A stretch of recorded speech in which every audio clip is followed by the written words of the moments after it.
नमस्कार, मैं हिमानी वासनिक। आज हम वेब पोर्टल द कोरस के लॉन्चिंग के मौके पर हम शरीक हुए हैं और हमको बताते हुए बड़ा हर्ष हो रहा है कि जिनकी दक्षिण कौशल पत्रिका आप लगातार पढ़ते आ रहे हैं, उन्हीं की पृष्ठभूमि और उन्हीं की सोच द्वारा आज द कोरस वेब पोर्टल की लॉन्चिंग यहाँ पर की जा रही है। द कोरस वेब पोर्टल का मैं टैगलाइन आपके सामने पढ़ना चाहूंगी, a defining milestone on exponential journalism, और हिंदी में इन्होंने लिखा है सच, दीर्घ और जनपक्षीय पत्रकारिता।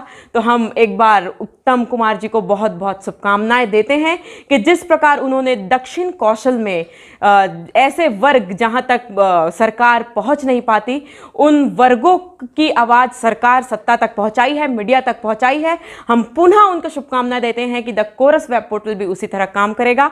और इस मौके पे आज हमारे बीच शरीक हुए हैं राजगामी संपदा न्यास छत्तीसगढ़ शासन के अध्यक्ष माननीय विवेक वासनिक जी।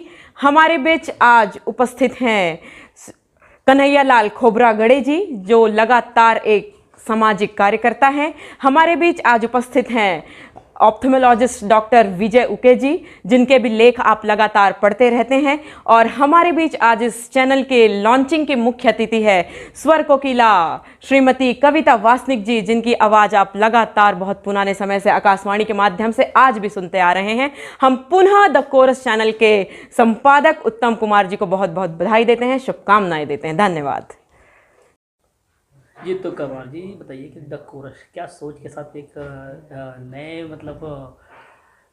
पोर्टल पे आए हैं, और आप काफ़ी लंबे समय से काम कर रहे हैं, लेकिन अब मीडिया का ज़माना है और नई टेक्नोलॉजी के साथ अब नए लोगों के साथ नए संघर्ष भी है और संघर्ष के साथ नई चुनौतियाँ भी। सबसे पहले शुक्रिया सभी का, खासकर कन्हैयालाल खोबरागड़े जी, राजेश जगने जी, महेंद्र लेंजारे जी और हमारे नागेश बोरकर जी, टेम्बुरकर जी, विवेक वासनिक जी और डॉक्टर उके जी, और ख़ासकर जो इस पूरे पोर्टल को जो लोकार्पण कर रहे हैं कविता वासनिक जी, जिसको हम स्वर कोकिला के नाम से जानते हैं छत्तीसगढ़ में। और एक लंबे समय से हम पत्रकारिता कर रहे हैं हम सभी मिलके, और मेरी कोशिश रही है कि हम सिटीजन जर्नलिज़म करें, कि जो लोगों की आवाज़ है। मैं समझता हूँ कि दो प्रकार का मीडिया है, एक कॉर्पोरेट मीडिया है और एक लोगों की मीडिया है। और जिस प्रकार की स्थिति है पूरे देश भर में, और उस समय पे लग रहा है कि जो छोटे छोटे वेबसाइट्स हैं, छोटे छोटे यूट्यूब चैनल्स हैं, या छोटे छोटे जो वीडियो लोग बना के सोशल मीडिया में जो अपलोड कर रहे हैं, तो जो एक वैकल्पिक मीडिया के रूप में जो उभर के एक जो छोटे छोटे मीडिया आ रहे हैं, ये उस प्रकार के तमाम जो कॉर्पोरेट मीडिया है, जो मालिक वर्ग का जो जहाँ पर वर्चस्व रहा है पूरे मीडिया में, खासकर जो बड़े, मेरे को बोलने में कोई दिक्कत नहीं होगी, भास्कर, नवभारत, या जो बड़े बड़े जितने भी मीडिया हाउस है, जिसको हम गोदी मीडिया के रूप में जानते हैं, और भी जो इंडिया टुडे है, आउटलुक है, इस प्रकार के जो बड़े मीडिया हाउसेस है, उसके पैरेलल में एक मीडिया पिछले लंबे समय से कार्य कर रही है। और आप देख रहे होंगे, नोटबंदी से लेके जीएसटी से लेके क्या बोलते हैं, अभी जो हमने कोरोना को झेला है, और उसके साथ लगातार आंदोलन होते आ रहे हैं। हम सबसे पहले जो नागरिकता कानून को लेकर जो आंदोलन था, उस आंदोलन को भी हमने देखा है और उसको हमने कुचलते हुए भी देखा। उसके बाद दिल्ली दंगा को देखा, और उसके बाद अभी जो किसानों का एक बड़ा आंदोलन है 3 कानूनों को लेके, उसको रद्द करने के लिए। और इस पूरे मूवमेंट में, पूरे जो घटनाक्रम में हमने देखा है कि जो सोशल मीडिया है वो बढ़ चढ़ के काम की है, चाहे वो नागरिकता कानून को लेके बात करें या फिर अभी जो किसानों के आंदोलन को लेके। आपने मनदीप को गिरफ्तार करते हुए देखा होगा, जो यूट्यूब चैनल बना के यूट्यूब के माध्यम से सारे किसान आंदोलन को पूरे देश और दुनिया के बीच में लेके आए। उसके बाद अभी कौर को भी देखे आप, उसको गिरफ्तार किया गया और उसके साथ सेक्सुअल हैरेसमेंट किया गया, उसके प्राइवेट पार्ट्स पे मारा गया। और इससे पहले भी आपने देखा होगा कि बहुत सारे ऐसे काम हैं मीडिया के, मुख्य धारा की मीडिया, वो खासकर हम जो SC ST OBC जो बहुजन समाज के आवाज़ को लेके आना चाहते हैं, वहाँ पर मीडिया बिल्कुल मौन है। जो इस प्रकार के जो वैकल्पिक मीडिया है वही दूरगामी क्षेत्रों में जाते हैं, चाहे वो सुदूर बस्तर के क्षेत्र हो, चाहे वो कश्मीर हो, चाहे किसान आंदोलन के बीच में जाके बोलना हो, चाहे झारखंड के में जाके बोलना हो। लेकिन कोशिश क्या हो रहा है कि जैसे जैसे हम इस काम को तेज़ी के साथ आगे लेके आ रहे हैं, हमारे ऊपर मतलब माओवाद, नक्सलवाद या आतंकवाद का लेबल भी लगाने की कोशिश हो रही है, और ज़्यादा से ज़्यादा ये लगा के हमको मतलब जेलों में डालने की भी मतलब कोशिश हो रही है। अभी हाल में इस प्रकार के वेबसाइट के लिए भी नए कानून आ रहे हैं, अब वेबसाइट को भी रजिस्ट्रेशन करना पड़ेगा इस प्रकार के। मतलब सरकार के अंदर इतना मतलब खौफ और डर है कि वो इस प्रकार के जो मीडिया हाउसेस है, जो वैकल्पिक मीडिया हाउस है, उसको भी पचा नहीं पाती। तो हम चाहते हैं कि हमारे मीडिया के माध्यम से हम वो आदिवासियों की बातों को भी हम उठा के लेकर आए, और ऐसे लोगों की बात जो मतलब हाशिए पे है, दबा कुचला है, जिन आरक्षण को लेके मतलब एक वर्ग मतलब समाज में बराबरी की बात करते हैं या समानता की बात करते हैं, उन लोगों की बातों को भी हम लेकर आए। तो लगातार हमारी ये कोशिश हो रही है कि हम सच के साथ, दृढ़ता के साथ, और जो जर्नलिज्म है, मतलब जिस प्रकार से लोग कहते हैं कि जर्नलिज्म जो चौथा पाया है, मैं कभी नहीं माना कि जर्नलिज्म चौथा पाया है। हाँ, ये ज़रूर है कि संविधान में हमको धारा 19, 20, 21 दिया गया अभिव्यक्ति की स्वतंत्रता की, लेकिन कभी भी जर्नलिज्म चौथा पाया के रूप में ट्रीटमेंट नहीं हुआ। अगर चौथा पाया के रूप में ट्रीटमेंट होता तो अधिकांश पत्रकार जेलों में नहीं होते, और पत्रकारों की हत्या के मामले भी भारत का जो रिकॉर्ड है बहुत ही मतलब दयनीय है। यहाँ पर पत्रकारों को मारा गया है। आपको बताऊं कि पिछले ही बार जो कश्मीर के जो मसरत जहाँ है, जो पत्रकार मसरत जहाँ सिर्फ फ़ोटो जर्नलिस्ट है, और जो कॉन्फ्लिक्ट जोन है, जो मतलब युद्ध क्षेत्र है, वहाँ जाके वो फ़ोटोग्राफी करती है, और पूरी बहादुरी के साथ वो जाती है, और वहाँ से पूरे फ़ोटो गैटी वैटी जैसे बड़े बड़े जो है, अल जजीरा है, वहाँ पर उसके जो फ़ोटोज़ है वो रिपोर्ट पब्लिश होते हैं। उसके ऊपर भी UAPA लगाने की कोशिश हुई। उसके साथ कश्मीर के 3 पत्रकारों को भी मतलब UAPA लगा के डालने की कोशिश हुई है। तो जिस प्रकार से कश्मीर में मतलब कश्मीर के हालात को बनाया गया है, वैसे ये कोई हमारे लिए तो नया नहीं है। जैसे कि आज हम कृषि कानूनों को लेकर आ रहे हैं, इससे पहले बस्तर के आदिवासी संघर्ष कर रहे हैं कि हमारे जल जंगल ज़मीन को बचाने के लिए। तो पत्रकारिता मैं समझता हूँ जनपक्षी होना चाहिए। मतलब जब तक निष्पक्ष जो बात है वो मेरे को बड़ा ही व्यक्तिगत लगता है कि पत्रकारिता निष्पक्ष हो, लेकिन जनपक्षी होना चाहिए, जनता के साथ खड़े हो पत्रकार और पत्रकारिता। ये ज़रूर है कि हमें काफ़ी तकलीफ़ों का सामना करना पड़ रहा है लगातार। जब हम इससे पहले भी हम मतलब स्वदेश में मैंने काम किया है, उससे पहले भी देशबंधु में काम किया, और भी छत्तीसगढ़ में काम किया, और उसके बाद एक बड़ा लंबा समय 7-8 साल लगभग दक्षिण कौशल में काम किया। तो इस पीरियड में जो हमारी ये कोशिश रही कि हम क्राउड से मतलब उसको किस प्रकार हम जनरेट करें। हमारी कोशिश ये रही है कि द कोरस को भी हम कॉर्पोरेट से मुक्त रखेंगे, और उसके बाद सरकार से मुक्त रखेंगे, और जितने भी राजनीतिक पार्टियां हैं उससे हम उसको मुक्त रखेंगे, और लोगों के बीच से जो हम क्राउड फंडिंग इकट्ठा करेंगे उससे हम इस पूरी मीडिया को हम मतलब संचालित करेंगे। खासकर इस हम शुरुआत करें कि हम वेबसाइट में आए, क्योंकि इस वेबसाइट में आने के लिए लगभग मुझे कई साल लगे। मतलब पिछले दक्षिण कौशल में हमने 2 साल उसको संचालित किया है वेबसाइट को, लेकिन ये पहली बार हम मतलब जो अपने मालिकाना में मतलब इसको लेके आना हुआ, उसकी कोशिश हुई है कि हम जो भी हमारे जो समाज है, हमारा जो वर्ग है, उनके सहयोग से हम इस मीडिया हाउस से इसको मतलब आगे ले जाएंगे। और मुझे बड़ी उम्मीद है कि सबका सहयोग इसी तरह जिस प्रकार से पिछले समय हमको मिला है वो ऐसे ही मिलते रहेगा, और हम लगातार मतलब जो सच जो है सच को लेके आने की कोशिश करते रहेंगे। भले उसके लिए हमको किसी भी प्रकार का मतलब जोखिम या किसी भी प्रकार के चीज़ों को मतलब हमें निछावर करना पड़े, उसके लिए हम तैयार हैं। ऐसा तो सभी को शुक्रिया इस मतलब लॉन्चिंग के अवसर पे। विशेषकर हम आए हैं कि हम कविता वासनिक जी को सुने, क्योंकि हम जो इतने बड़े हुए हैं संगीत के क्षेत्र में, तो उनका एक बड़ा योगदान रहा है, उनको सुन के हम बड़े हुए हैं। और नाम भी कोरस है, और संगीत में एक हिस्सा है कोरस का। कोरस मतलब वो हिस्सा है जो मुख्य गायक के रूप में कभी नहीं आता है, मतलब वो पीछे से सारा मतलब कोरस देता है, लेकिन कभी भी एक मुख्य गायक के रूप में नहीं आया। और मेरे लिए बड़ा दुख की बात यह है कि इतनी बड़ी गायिका को अभी तक पद्मश्री नहीं दिया गया है ना। एक लगातार हमारी कोशिश है कि ऐसे मतलब नामचीन गायिका को आपने एकदम हाशिए पे रख दिया है। तो उनकी कोरस के साथ हमारी जो जर्नलिज्म का कोरस वो मतलब साथ साथ चले, और हम चाहेंगे कि आज उनको अधिक से अधिक सुने, क्योंकि मैंने उनको बहुत कम सुना। तो हम सभी चाहेंगे कि मतलब उनकी पूरी जो जर्नी है, लाइफ जर्नी, बहुत स्ट्रगल भरा रहा है। वहाँ से लेके अभी तक कई सारे पड़ावों को उन्होंने पार किया, कई बीमारियों को भी, बहुत खतरनाक कैंसर जैसे बीमारियों को भी वो क्रॉस करके मतलब इस मुकाम तक, और सही में एक बड़ी हस्ती है। हमने जो कुछ हर समय ये रहा है कि उनका हम सम्मान करें, और ये पूरा परिवार उनका हम सम्मान करें, खासकर विवेक वासनिक जी का और भी तमाम लोगों का हम सम्मान करें। और हम चाहते हैं कि उनके साथ साथ ये इस लॉन्चिंग कार्यक्रम को हम आगे बढ़ाएं। शुक्रिया सभी का। जी सर, बताएंगे आज पोर्टल जो लॉन्च हुआ है द कोरस, आप उस पर शिरकत किए। उत्तम कुमार बहुत लंबे समय से काम कर रहे हैं, आप कार्यक्रम में शरीक थे, आपकी तरफ से उनके क्या व्यूज़ हैं? मैं विवेक वासनिक, राजगंवाई संपदा न्यास चेयरमैन हूँ छत्तीसगढ़ शासन का, और मैं उत्तम कुमार जी को बहुत लंबे अरसे से जानता हूँ।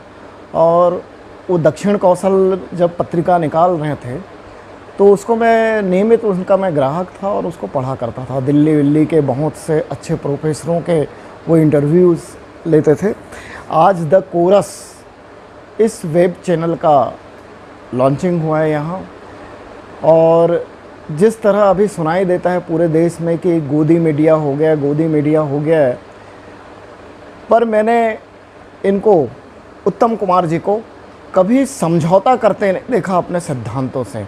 भले उन्होंने तकलीफ़ें झेली, कष्ट झेला, लेकिन सिद्धांतों से कभी समझौता नहीं किया। तो ऐसे पत्रकारिता की आज इस देश को, हमारे संविधान को, हमारे लोकतंत्र को बचाने के लिए ऐसे पत्रकारिता की निहायत ज़रूरत है। उनकी आवाज़ पब्लिक और शासन और सत्ता तक पहुंचाने की ज़रूरत है, जो बोल नहीं सकते। वो बस्तर में जाके और गरीबों के बीच जाकर, आदिवासियों और ग्रामीण कृषकों के बीच जाकर उनकी समस्याओं को सुनते हैं और कोशिश करते हैं कि वो सरकार और सत्ता तक उसको पहुंचाएं। तो इस चीज़ की आज बहुत निहायत ज़रूरत है। मीडिया एक स्वतंत्र स्तंभ है इस देश का, 4 स्तंभों में से, जिससे राष्ट्र और ये लोकतंत्र चल रहा है। उसमें से एक मीडिया अभी हमको देखने में आ रहा है। वास्तव में कुछ मीडिया गोदी मीडिया हो गए हैं, लेकिन अगर उत्तम कुमार जी इस चैनल को लेकर आ रहे हैं तो मैं समझता हूँ ये भी रवीश कुमार जी जैसे पत्रकारों में इनकी भी गिनती की जाएगी, और ये अपने चैनल के माध्यम से गरीब जनता की आवाज़ को, उनके दुखों को सरकार तक पहुंचाएंगे, जहां तक पहुंचाना चाहिए उनकी आवाज़, और समाज के अंतिम व्यक्ति की आवाज़ भी प्रथम व्यक्ति तक पहुंचेगी। धन्यवाद, जय हिंद, बहुत बहुत शुभकामनाएं मेरी। आज वेब पोर्टल द कोरस की लॉन्चिंग के मौके पर मुझे याद किया गया, खासकर मैं उत्तम कुमार जी का, विवेक वासनिक जी का, हिमानी वासनिक, कविता वासनिक जी, तमाम जितने लोग होबरा गढ़ जी, सभी का मैं शुक्रिया अदा करता हूँ कि द कोरस वहाँ से स्टार्ट हो रहा है जहाँ पे संगीतज्ञ के धनी लोग रहते हैं। शौर कोकिला, कविता वासनिक किसी नाम की मोहताज नहीं है, ना ही उन्हें किसी परिचय को देना की ज़रूरत है। लेकिन आज जो कोरस एक जो दिया गया द कोरस, तो कोरस से 2 चीज़ें आती, जिसके घर से शोर के लहर आगे निकलते हैं, वहीं से खबरों की लहर के रूप में द कोरस आज इनाग्रेशन किया गया है। मैं अपनी ओर से उत्तम कुमार जी को शुक्रिया अदा करता हूं कि मुझे बुलाया, और बधाई देता हूं उनको कि वे इस पड़ाव को नहीं, पूरे एरिया को कवर करते हैं। पड़ाव ही ना कहूं मैं इसको आगाज़ कहने के साथ वो दिन भी देखे उत्तम कुमार जी ने, जब वे बहुत स्ट्रगल के टाइप में थे और मुझे कोरोना काल में मिलते रहे और तमाम बातें होती थी। लेकिन आज मुझे बहुत खुशी हुई कि उत्तम कुमार जी पोर्टल में आए हैं। शुक्रिया जी। डॉक्टर साहब, कोरस के लॉन्चिंग पे आप भी शिरकत किए हैं। उत्तम कुमार जी काफ़ी लंबे अरसे से आपसे संपर्क में हैं। आज उनकी एक नए पड़ाव में, सीधे सीधे नए सीढ़ी पे आज जो आगाज़ कर रहे हैं, इस पर आपके क्या मिलता है? सर्वप्रथम तो उत्तम कुमार जी को मेरी ओर से बधाई। द कोरस जैसा पोर्टल उन्होंने जो शुरू किया है, आज की आवश्यकता है। इलेक्ट्रॉनिक मीडिया और प्रिंट मीडिया, ये 2 मीडिया होते हैं प्रिंट मीडिया में इनका वैसे ही एक अक्षुण्ण अनन्य योगदान है और उनको उसी नाम से पहचाना गया। और इस तरह से स्विच करना, इलेक्ट्रॉनिक मीडिया में स्विच करना उनकी प्रगतिशीलता का एक द्योतक है। मैं चाहता हूँ जिस तरह से उनने प्रिंट मीडिया में काम किया है दक्षिण कौशल में, उसी तरह से वही कंटेंट, वही तेवर अपने इस नए चैनल, नए इसमें पोर्टल में द कोरस में बरकरार रखें। और हम लोगों से, खासकर मैं तो काफ़ी अच्छे से जानता हूँ उनको, मेरे से जितना सहयोग हो सकता है मैं दूंगा। और आशा करता हूँ भविष्य में ये द कोरस हमेशा ही उत्तरोत्तर प्रगति करते रहेगा। धन्यवाद। जी खोबरागढ़ जी, बताएं कि आप भी आज द कोरस के लॉन्चिंग के मौके पर है। काफ़ी लंबा अरसा आपने लोगों के लिए आवाज़ें बुलंद की है। कलम नवीस के नाम से उत्तम कुमार जी को सारे लोग जानते हैं, आप आए हैं, क्या कहेंगे? उत्तम कुमार जी के द्वारा द कोरस का लॉन्च करना न सिर्फ राजनांदगांव शहर के लिए बल्कि संपूर्ण छत्तीसगढ़ और देश के लिए गौरव की बात है। आप सभी लोगों को मालूम है कि इस कठिनाई के दौर पर पत्रकारिता एक बहुत ही संघर्षपूर्ण कार्य है। और आदरणीय उत्तम जी की कलम को जब मैंने पढ़ा तो ये खोजी पत्रकार हैं, न इनकी कलम रुकती है, न थकती है, न मन थकता है। और जिसकी कलम नहीं रुकती, जिसका मन नहीं थकता, उसके पैर भी कभी नहीं थकते। आप सुदूर अबुझमाड़ के कोने कोने तक तो पहुँचकर, राजस्थान के बीहड़ों में भी पहुँचकर, और आपने झारखंड तक कोरस में आज आप शरीक हुए मुख्य अतिथि के तौर पे, आपके हाथों से आज इनॉग्रेशन हुआ द कोरस पोर्टल, क्या कहेंगे? द कोरस आज एक नए वेबसाइट का शुभारंभ हुआ है। इनके संपादक आदरणीय उत्तम कुमार जी को मैं बहुत बहुत बधाई और शुभकामनाएं देती हूँ। दक्षिण कौशल पत्रिका से उत्तम कुमार जी ने हर वर्ग को अपनी लेखनी के माध्यम से स्थान दिया है। मुझे पूरा विश्वास है कि इस पोर्टल के माध्यम से भी वो हर वर्ग को स्थान देंगे, हमें नई नई जानकारियाँ और उपयोगी जानकारियाँ देंगे। मैं इस पोर्टल को पुनः बहुत बहुत बधाई और शुभकामनाएं देती हूँ। जैसा कि उत्तम कुमार जी ने कहा है कि आज मुझे अपनी सांगीतिक यात्रा के बारे में कुछ आप लोगों के बीच में कुछ बातें रखना है, तो मैं कुछ जो भी याद आता है मैं आपके बीच में रखूँगी वो चीज़ों को। तो सबसे पहले जब मैं 6-7 साल की थी, उस समय महिलाओं को मंच में आने के लिए घर से कोई परमिशन नहीं मिलता था, रोका जाता था, अच्छा नहीं समझा जाता था।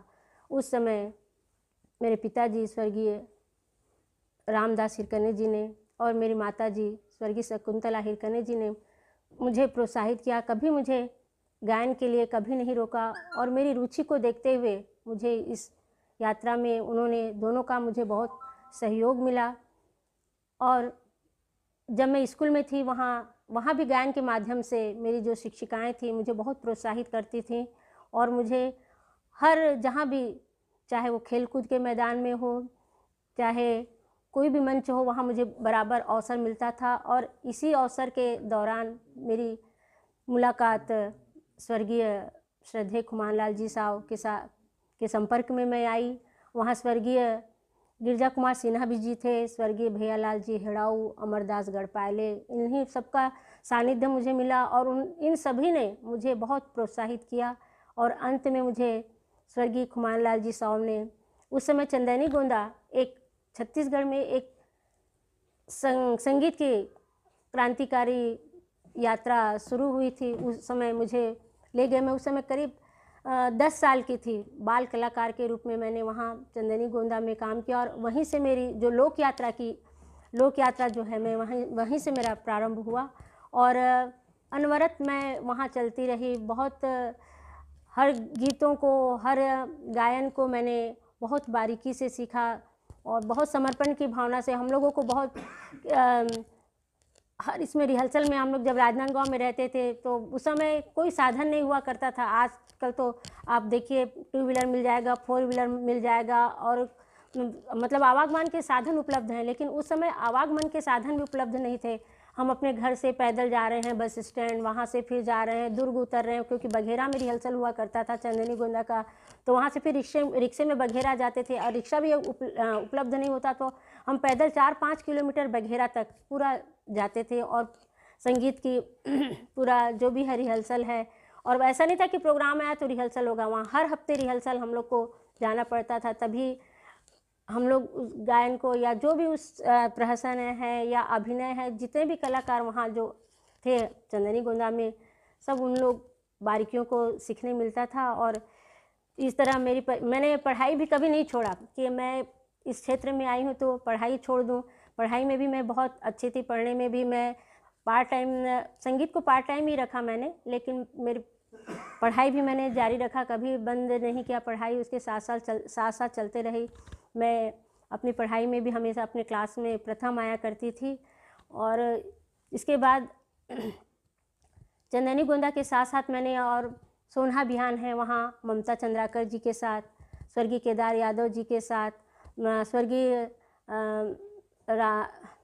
महासिंह चंद्राकर जी के साथ, स्वर्गीय रामचंद्र जी देशमुख चंदनी गोंदा, सभी के साथ मुझे काम करने का अवसर मिला और बहुत कुछ उनसे सीखने को मिला। उनसे अनुशासन सीखा मैंने, उनसे मैंने गायन सीखा, मतलब सभी कुछ मैंने वहाँ से सीखा। उसके बाद कॉलेज में जब आई तो मैंने बीएससी की छात्रा थी।